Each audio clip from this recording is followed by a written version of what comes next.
Hello, dear viewer, and thank you for joining me on day 36 of reading the Bible together.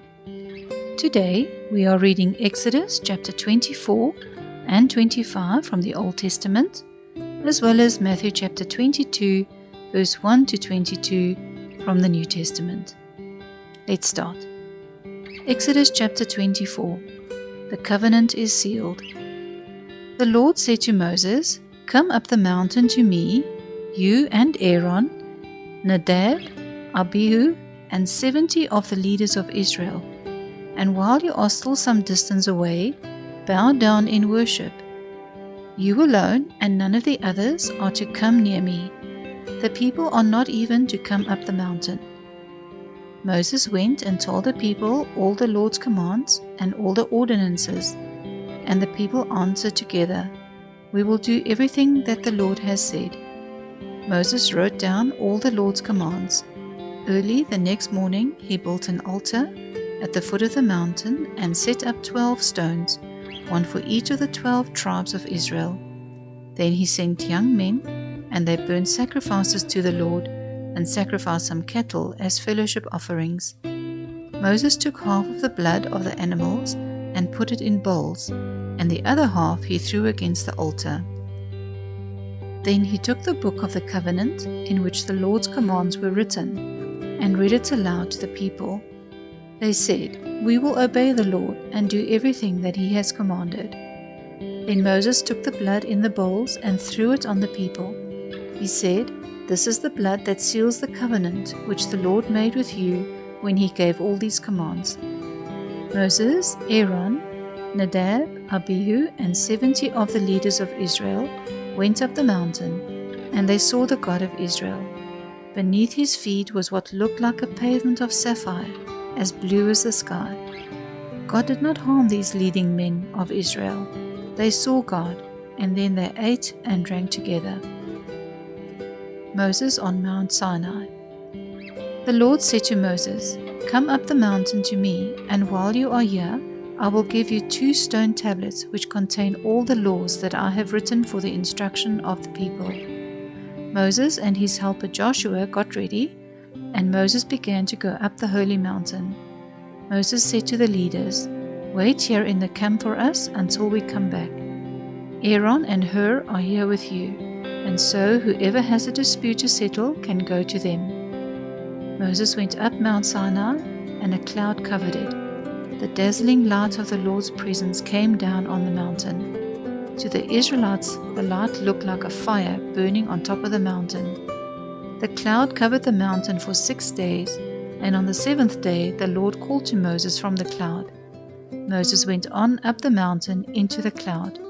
There he stayed for 40 days and nights. Exodus chapter 25. Offerings for the sacred tent. The Lord said to Moses, "Tell the Israelites to make an offering to me. Receive whatever offerings anyone wishes to give.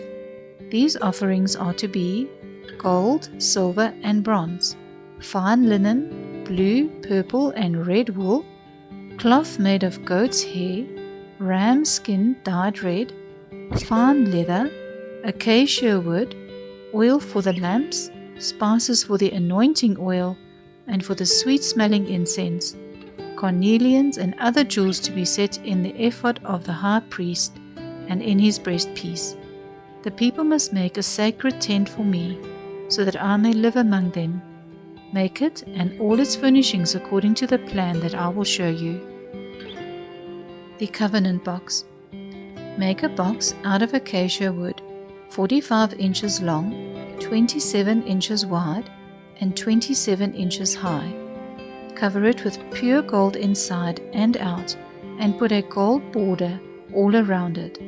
Make 4 carrying rings of gold for it, and attach them to its 4 legs, with 2 rings on each side. Make carrying poles of acacia wood, and cover them with gold, and put them through the rings on each side of the box. The poles are to be left in the rings, and must not be taken out. Then put in the box the 2 stone tablets that I will give you, on which the commandments are written. Make a lid of pure gold, 45 inches long and 27 inches wide.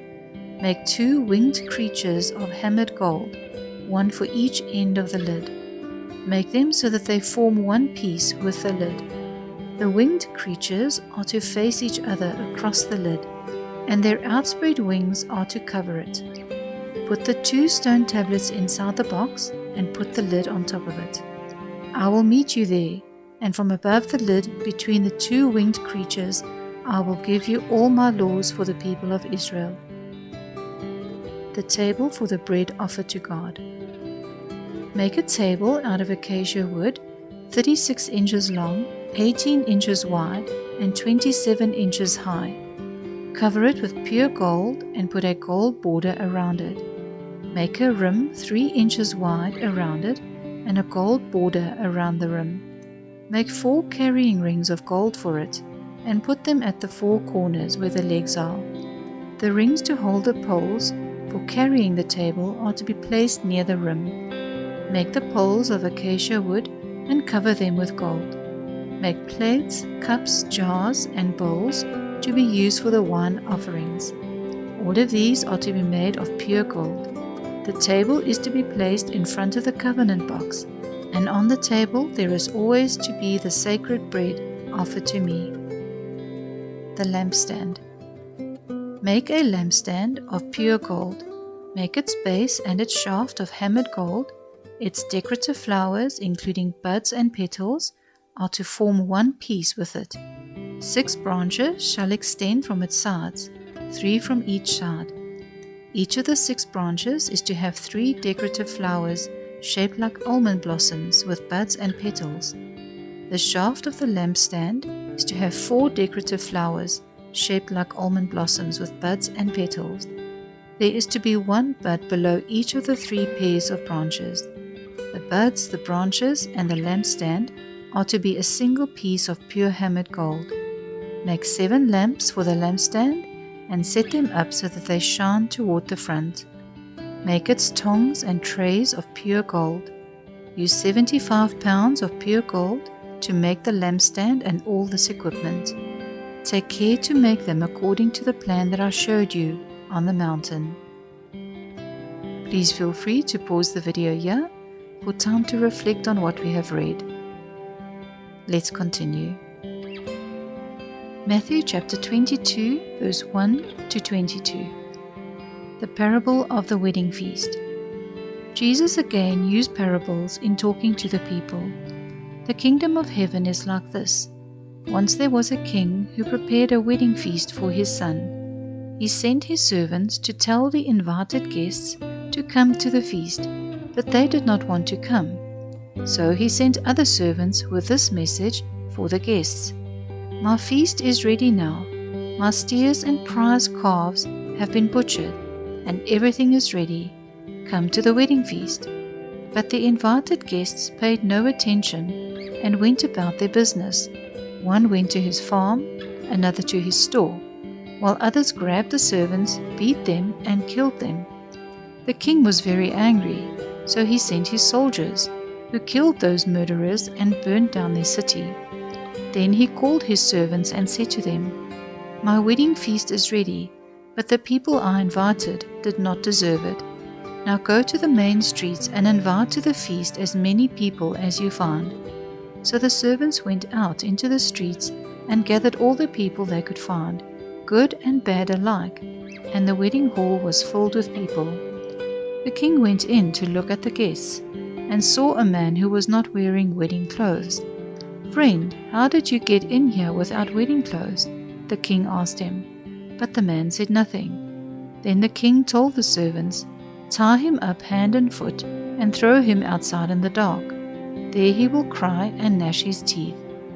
And Jesus concluded, Many are invited, but few are chosen. The question about paying taxes. The Pharisees went off and made a plan to trap Jesus with questions. Then they sent to him some of their disciples and some members of Herod's party. Teacher, they said, we know that you tell the truth. You teach the truth about God's will for people, without worrying about what others think. because you pay no attention to anyone's status. Tell us then, what do you think? Is it against our law to pay taxes to the Roman emperor or not?" Jesus, however, was aware of their evil plan, and so he said, "You hypocrites, why are you trying to trap me? Show me the coin for paying the tax." They brought him the coin, and he asked them, "Whose face and name are these?" "The emperor's," they answered. So Jesus said to them, "Well then, pay to the emperor what belongs to the emperor, and pay to God what belongs to God." When they heard this, they were amazed, and they left him and went away. Please feel free to pause the video here for time to reflect on what we have read. That's it for today, and I hope that you'll join me in the next video. Wishing you a graceful morning, day, or evening.